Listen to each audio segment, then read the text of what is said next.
Therefore, they shall be like the morning mist, or like the dew that goes early away, like the chaff that swirls from the threshing floor, or like smoke from a window. Hosea chapter 13, verse 3. What do you do when you feel like your life is in ruins? Today, I'm at Gezer, an important archaeological site in Israel.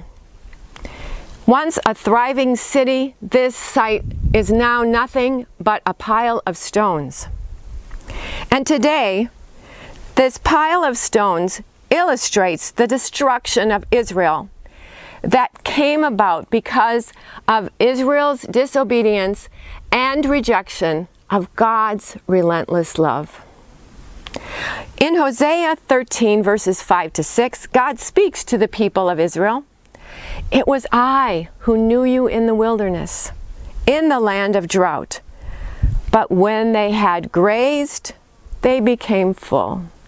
They were filled, and their heart was lifted up. Therefore, they forgot me.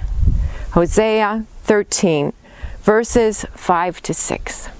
You see, under King Jeroboam II, the nation of Israel had grown prosperous. They had defeated neighboring territories and expanded their borders. In the process, many people had become wealthy and content, comfortable. And in the process, they became proud. They became filled up. The people wrongly assumed that they had achieved success on their own.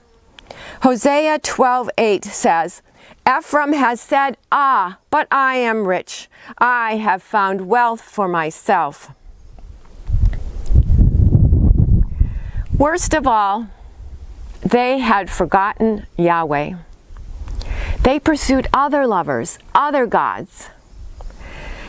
They thought their sacrifices and offerings were what had brought them wealth and prosperity. Because of their forgetfulness of all that God had done for them, God now announces that the time for punishment has come. Throughout his message, the prophet Hosea used the marriage relationship as the predominant image of God's love. Through the centuries, Yahweh continually called out to his people in love. And all he desired was their undivided devotion. Even in the Ten Commandments, God said, "Don't bow down to idols or other gods, because I, the Lord your God, am a jealous God." Although we think of jealousy as primarily a negative emotion, jealousy in the Hebrew can also mean zealous or passionate. God is sinlessly jealous and perfectly passionate in his love for us. And just like any other good marriage, it can only have two parties. All other lovers must be excluded. The ruins here remind us that God will do anything to restore our relationship with him, even discipline us. For centuries, God warned his people that their infidelity would cause their destruction.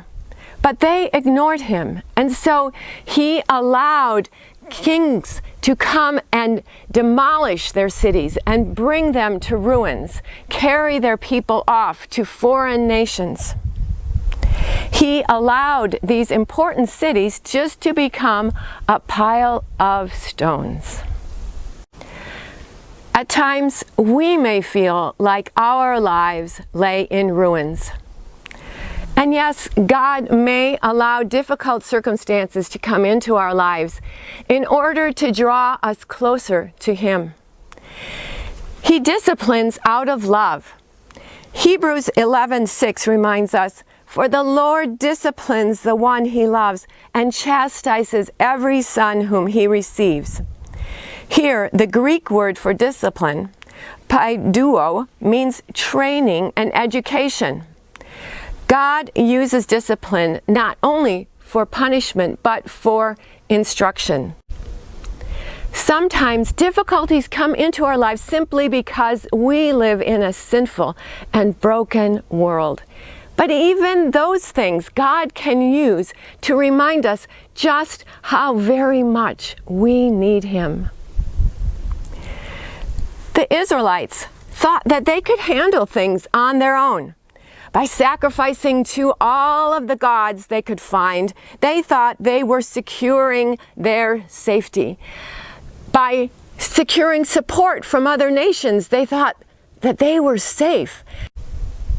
But in the process of all of those things, they forgot the one thing that they needed. The Lord tells them what actually was needed in Hosea 12:6. So you, by the help of your God, return. Hold fast to love and justice, and wait continually for your God. Hosea 12:6. Instead of all their own efforts, all the Israelite people needed to do was to wait. The Hebrew word for wait, gava, means to expect or look eagerly for. The Israelites should have expected that God would come to their rescue. They should have realized that the God who rescued them from slavery in Egypt and provided them with manna for 40 years in the wilderness would again save them and help them. So what do we do when we feel like our lives are nothing but a pile of stones? We also need simply to wait for God, to trust Him, trust that He will act in our lives.